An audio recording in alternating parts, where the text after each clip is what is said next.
տեսնենք, իսկ ինչ էր հայտարարում Արամ Զավենի Սարգսյանը այդ գույք պարտքի դիմաց գործարքի մասին, երբ ինքը ռուսամետ էր։ Խոսքը 2001 թվականի սեպտեմբերի 18-ի մասին է։ Հովանես, եթե անունը չեմ սխալվում, Կուբատյանը հրապարակեց այս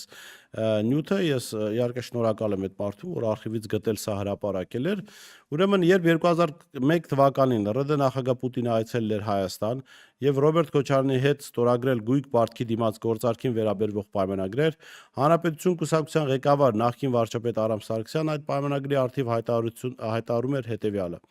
Ասեմ, որ դեռևս իմ պաշտոնավարման ժամանակ խնդիր էր առաջացել նույն ռուսական պարտքը վերադարձնելու մասին։ Գումարային պարտքը վերցնելիս մենք գրավ էինք դրել ատոմակայանի բաժնետոմսերի 20%-ը եւ Նաիրիտի բաժնետոմսերի 20%-ը։ Ես փորձում էի նախագահ Քոչարյանին համոզել, որ ճիշտ կլինի բաժնեմասերը ուղղակի տրամադրել Ռուսաստանին, քանի որ գումարներ չկան։ Հիմնավորումը հետեւյալն էր. Այսպես թե այնպես մեր էներգետիկայի 50%-ը Ռուսաստանի ձեռքում է, կոշտ վառելիք եւ գազը մենք բերում ենք Ռուսաստանից։